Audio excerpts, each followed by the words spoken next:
Aholi murojaatlari bilan ishlash, fuqarolarni qiynab kelayotgan muammolarga huquqiy yechim topishda sayyor qabullarning ahamiyati katta. Buni O'zbekiston Liberal Demokratik partiyasining Xalq bilan birga umummilliy loyihasi doirasida Baxmal tumanida tashkillashtirilgan navbatdagi sayyor qabul va uning natijalari misolida ham ko'rish mumkin. Xalq bilan birga umummilliy loyihasi shunchaki oddiy loyiha emas.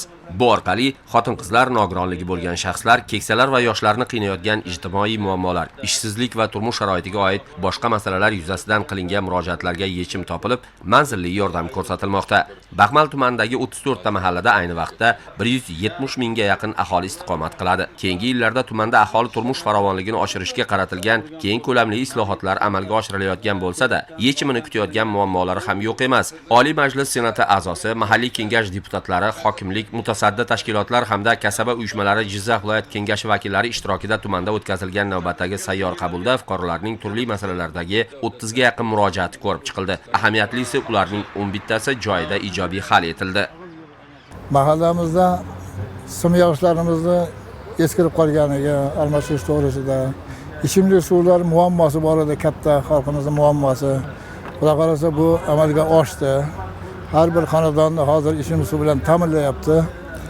Ana endi navbat mana bu simyog'ochlarimizni beton sarbaga almashtirib berib, ichki yo'llarimizni tuproq yo'l, shag'al yo'lga aylantirib bersa, murojaatimiz Xudo qarasa amalga oshadigan bo'ldi.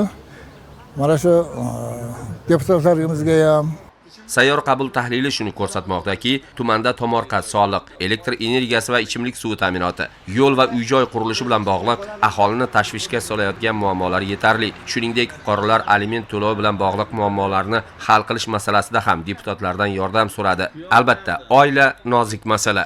Bir muammoni hal qilish ortidan oila mustahkamligiga dars ketish kabi ikkinchi to'g'rilab bo'lmas xatoga yo'l qo'yilishi mumkin. Shu sabab xalq saylagan vakillar masalani ana shu jihatiga e'tibor qaratib, mas'ul tashkilot vakillari bilan notinch oilalarni qayta tiklash imkoniyati borligini o'rganib, ajrim yoqasidagi oilalarni yarashtirishni eng maqbul yo'l deb topdilar.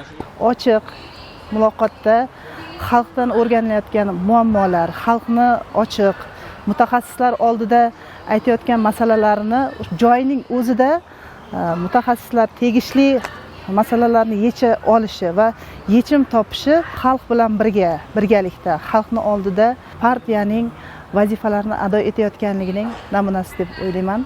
Darhaqiqat, yechimi topilgan har bir murojaat kimningdir dardiga darmon bo'lish demakdir. Odamlarning dardiga darmon bo'lish esa insoniylikning oliy namunasi.